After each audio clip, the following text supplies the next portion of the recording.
production of the Mississippi State University Extension Service. Today on Farm Week, the nation's largest poultry company is saying it's going to phase out its use of human antibiotics. In the food factor, do you like pancakes but worried about the calories? Natasha will have some banana pancakes. In Southern Gardening, the Supertunia, it's a Mississippi Medallion Award winner that comes in some great colors. In the markets, cotton futures move higher as April ends, and so do U.S. exports. And new on-feed numbers indicate some expansion of our nation's cattle herd.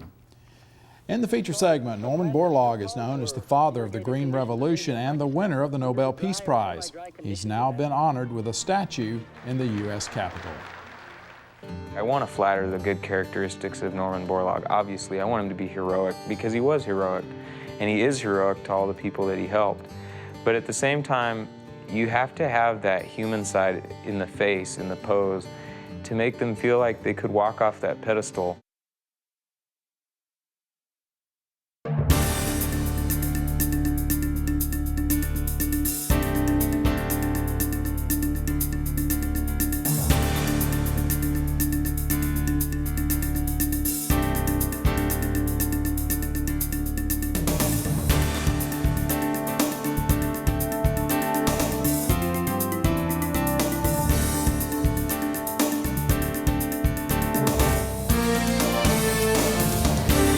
Good day, everyone. I'm Leighton Spann. And I'm Artist Ford. Welcome to Farm Week. The nation's largest poultry producer has announced a major change in the way it uses antibiotics.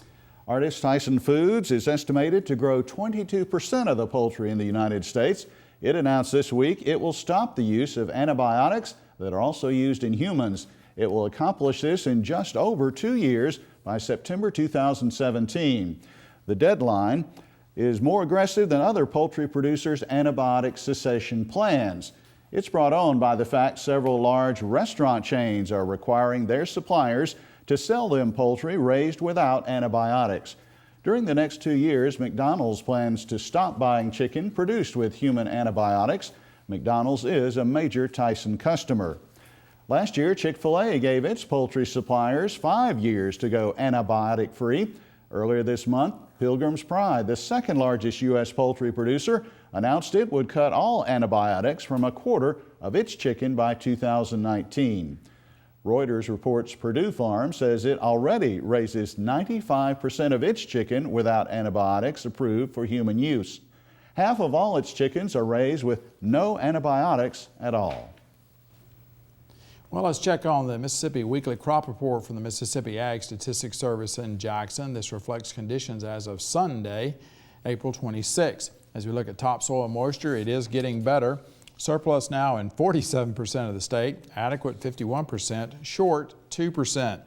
As we look at Mississippi corn, we see that 77% of the crop has been planted. That is behind the 5-year average, but as far as emergence goes, that's catching up. 61% of the crop has emerged from the ground compared to the 5-year average of 74%, and that is up 30 points in 1 week. Now, as we look at in terms of corn condition, 13% of the crop in excellent shape, good 50%, fair 25%, and only 12% of the crop in poor condition. Mississippi rice, 49% of the crop is planted as of April 26, and that's on par for the 5-year average for the state, as is emergence, 30% as of Sunday, April 26. The 5-year average, 33%. Mississippi soybeans running ahead of average, 39% of the crop planted as, as of the 26th. 30% of the crop has emerged, and that's up sizably over the 5-year average of 17%. Now, last year at this point, it was 8% planted, or 8% emerged, I should say. So as you can see, we are running ahead. Mississippi cotton, 6% of the crop planted as of April 26. 2% of the crop has emerged. Mississippi peanuts, right on the average, 4% of the crop had been planted as of April 26. Mississippi watermelons, 57% of the crop planted as of April 26. Mississippi wheat, 64% of the crop headed as of the 26th, and that was up 34 points from the previous week. In terms of condition, 11% of the crop in excellent shape, good 43%, but that rain and cool weather has not helped. Fair 34% and poor 10%, with very poor 2%. Mississippi blueberries looking pretty good, excellent 42%, good 49%, 8% fair, and only 1% poor. A favorite breakfast treat is a big stack of pancakes, but traditional pancakes can be high in calories. In this week's episode of The Food Factor, Natasha Haynes of the Mississippi State University Extension Service shows you how to get your pancake fix and cut back on the calories.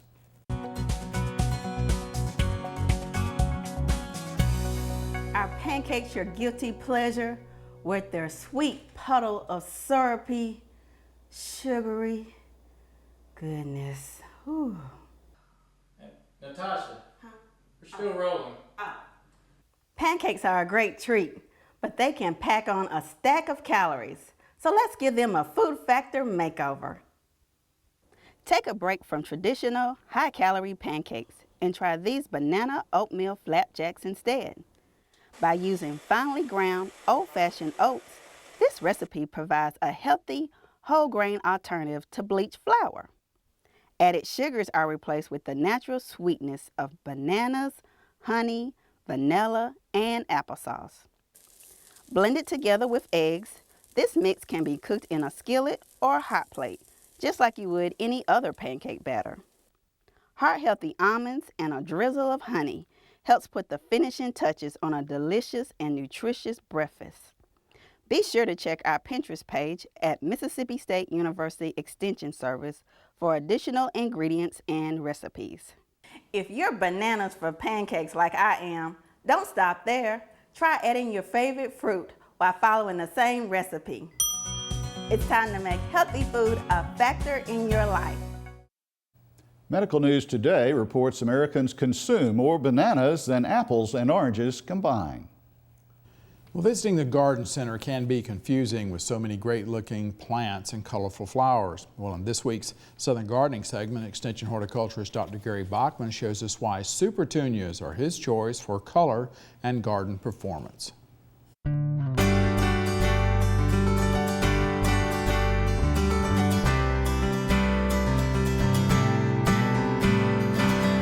There are many excellent petunias on the market, so how do you decide? Let me share some simple advice. You can't go wrong choosing Supertunias. Supertunias have been a good performer in Mississippi for the past few years. In fact, Vista Bubblegum was selected as a Mississippi Medallion winner in 2012 with its clear, bright pink flowers. Some of the other colors are just as stunning. Vista Silverberry has silvery white flowers that have delicate magenta veins. Raspberry Blast is a bicolor with pink flowers that are edged in deep cerise violet. One of the more interesting selections is Priscilla with semi-double lavender flowers with purple veins. Supertunias are a great choice grown in containers and hanging baskets. With a mature spread of up to 24 or more inches, Supertunias will really fill a container or basket. When planted together, the different colors of Supertunia make attractive hanging baskets.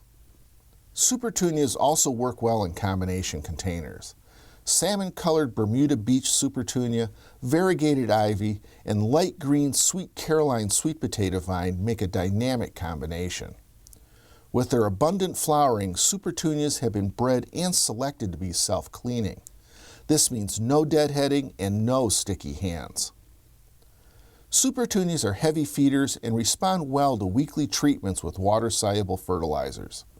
And be sure to provide regular watering, as Supertunias do not like to dry out. Supertunias should be grown in the full sun for 5 to 6 hours each day to reach their full flowering potential. I'm horticulturist Gary Bachman for Southern Gardening. Leighton Gary says if you give your Supertunia full sun, water, and good fertilizer, it will pay you back with lots of rewards to frost. Well, as we look in our feature segment today, he's called the father of the Green Revolution, and now his statue stands in the U.S. Capitol beside other great leaders of our country. And Leighton, I wanted to remark today is the 1,910th Farm Week episode, so we're up over 1,900 now. In case you hadn't been keeping track. And we thank every one of you for watching. Maybe not every one of them, but a majority. But you need to watch most of them because I need a job. So. Time now for the markets with Leighton. And Leighton, poultry has been in the national headlines for several weeks now. This situation with avian influenza is costing the U.S. some foreign sales. We'll have a bit on that story coming up. Also ahead in the markets, a weaker dollar as May begins is helping cotton futures. Some traders are advising to go slow on new crop sales. And there is some negative reaction in the beef sector to higher cattle placements. The last week of April brought a surge in old crop cotton futures. One factor was said to be the lower U.S. dollar index. In fact, analysts say cotton got the most help from that dollar of any ag commodity. Market watcher Dan Huber says the rally was memorable, largely due to the fact it's been a while since traders experienced one.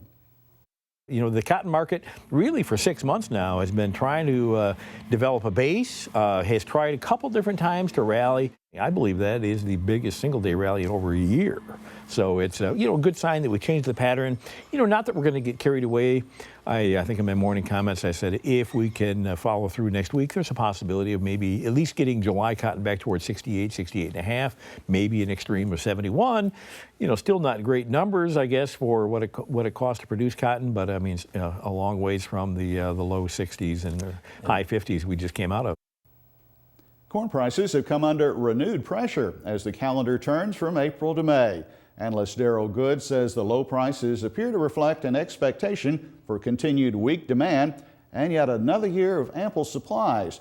Trader Elaine Cubb thinks the size of this year's corn crop and the strength of the demand will be revealed more over time. So she says she's not in any hurry to make new crop sales. I think it would be possible to see easily 15 or 20 cents higher, maybe more if the weather remains non-perfect going forward. Although, there is El Nino coming up, which is actually generally favorable to U.S. corn production, but there's some dryness still, and I think at this point we can wait and see. Certainly not dryness in Mississippi. She was referring, of course, to parts of the Midwest and Great Plains. Time to break a moment for a trivia quiz here on Farm Week. It's about aquaculture. What aquatic species are left in farm ponds year-round? Is the answer A, freshwater prawns, B, farm-raised catfish, C, both species, or D, neither species? You'll find out here in a few more minutes. We're going to pause for a short break on Farm Week. Coming up, we'll look at the calendar and the rest of the markets. Leighton Spann reports China shutting off U.S. poultry imports due to avian flu, and there are higher numbers in the feedlot. In the feature segment today, see what it takes to immortalize one of agriculture's greatest scientists in bronze.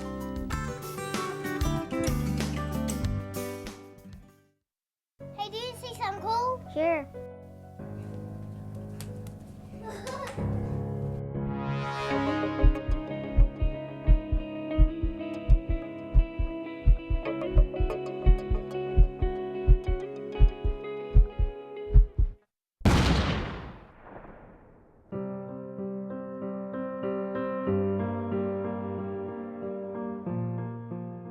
When is brother coming home?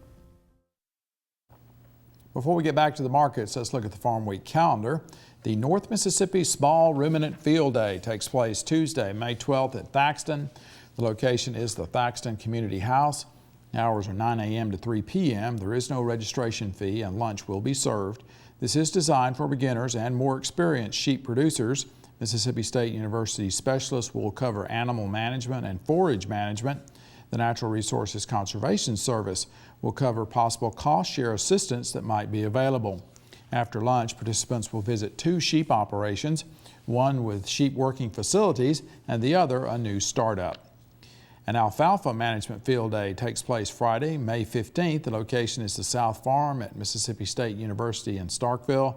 The hours are 9 a.m. to noon. Site selection, establishment, fertilization, and hay production are just a few of the points to be covered.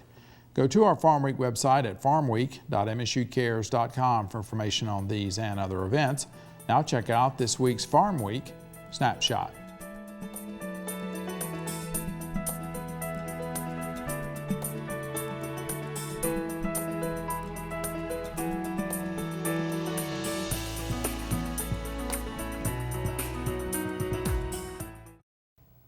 We move into livestock in the second half of the markets. Some egg-laying operations in Iowa are the latest location of probable avian influenza cases in the United States as we record this program. Even before this development, China and at least 11 other countries had implemented a full country ban on any poultry imports from the United States.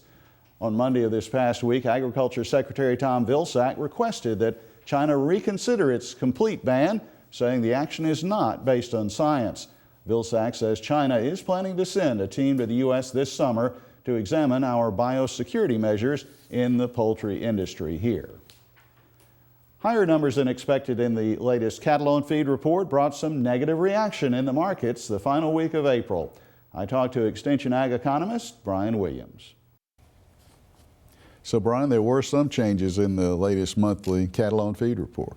Yeah, there were some changes and actually some surprises in the numbers. On our on-feed numbers, we were fairly unchanged or steady. The expectation was for it to be down about 1%. Our placements were up 0.4% from a year ago, and that was a lot higher than expected. It was expected to be down about 4.4%. And then our marketings were down 1.7% from a year ago, and that wasn't too far from our expectations. So all put together, does this indicate herd expansion? I know you said there might be a little you saw a month ago, but are we seeing a little more now? Yeah, potentially. I guess there's two things to kind of look for in this report. The first one was that the numbers overall were a lot higher than expected. So that's kind of a good sign that we're working on building our herd. The other thing is the heifer numbers. In this report, they break it down by steer or heifers, and the heifer numbers were down 10%. So it's kind of a sign that producers are keeping those heifers on farm rather than sending them to the feedlot.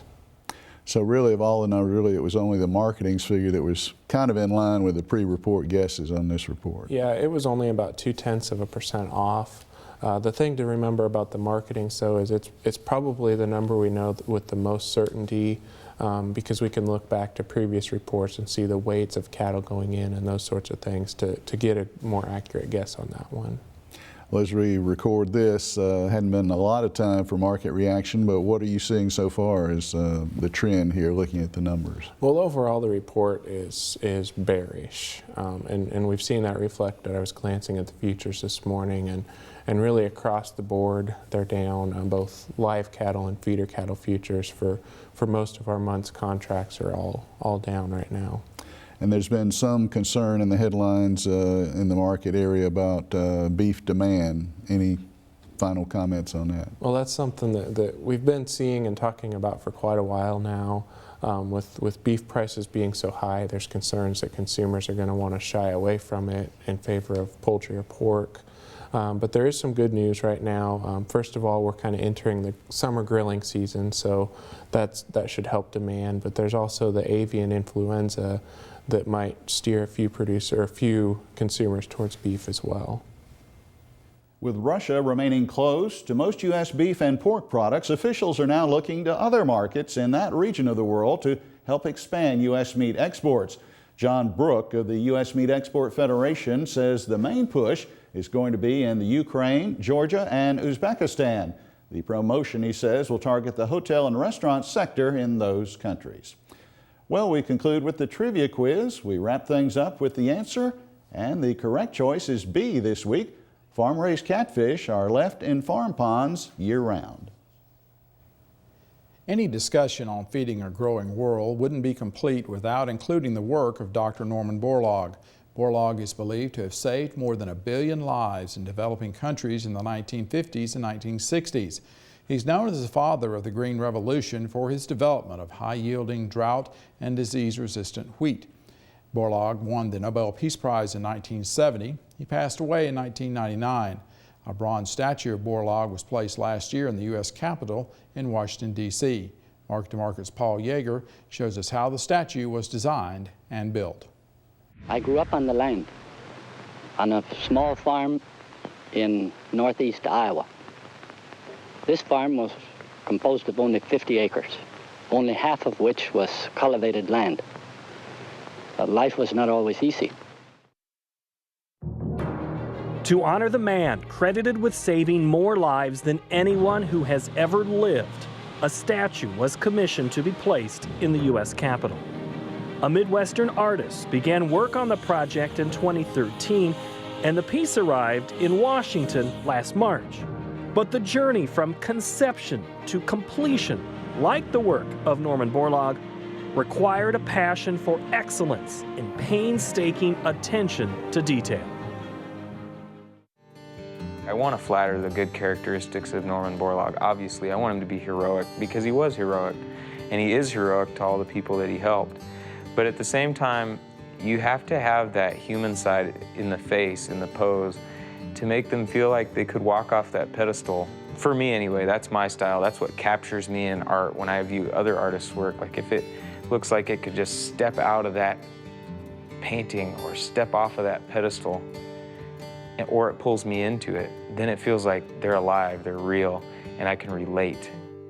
Remember to select for things that you need in your own country, back home, to fit your own situation. Those of you from India and Pakistan where part of your wheat is grown under irrigation, be sure you're selecting the short dwarf plants. This is a plant that's too tall for irrigated conditions of India and Pakistan, but under the dry or semi-dry conditions of Afghanistan is probably what you want. I used the photo of him in this pose, the famous photo, and then just basically judged off of that comparatively to his height and, and figured it out pretty closely.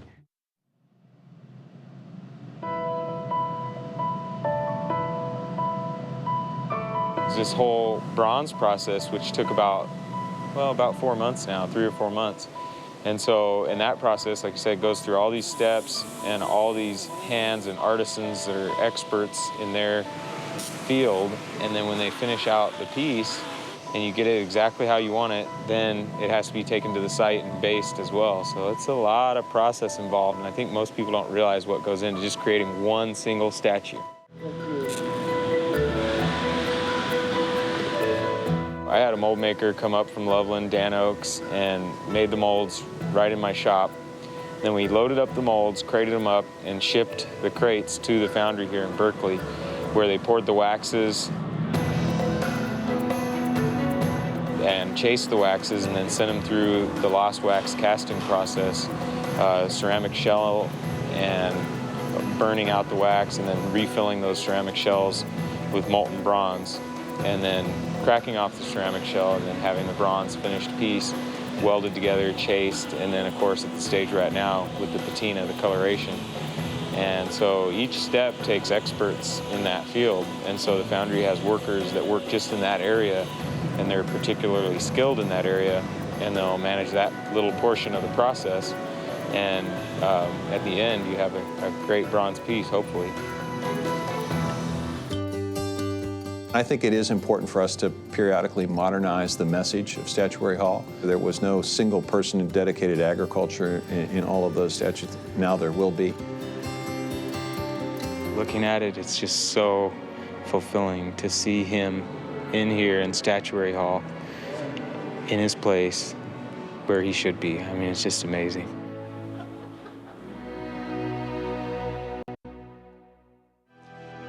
And I am not one to sit idly by and see man breed himself into a corner by increasing his numbers faster than food production is being increased. And if I have anything to contribute to this world, when I know that our scientific facts are right and we have materials that can be brought together in a meaningful production program, I'm going to play that card and play it hard.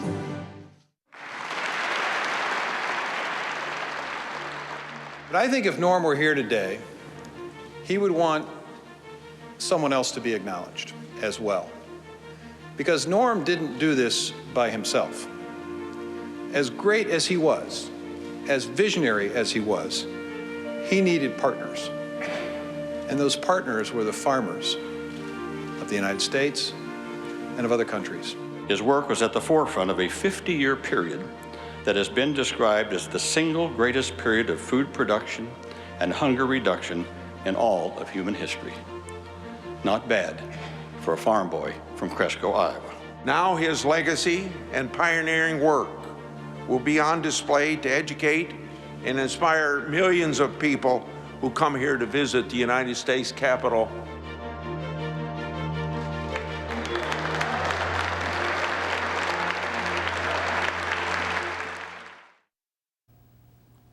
And you can watch this story on Norman Borlaug again on our Farm Week website. That's farmweek.msucares.com. You can also watch Farm Week stories on our Farmweek USA Facebook page and YouTube.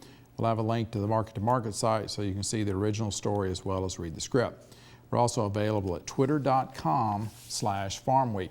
And Leighton, I want to mention that, that was originally done last year, but a magnificent statue, and I think well deserved that we have someone there who is, represents agriculture and represents it so well that, somebody that saved 1 billion people, I think deserves to be in Statuary Hall. Well, we are at the end of Farm Week for this week. On our next show, Mississippi State University is recognized for its prowess on the athletic field and under it.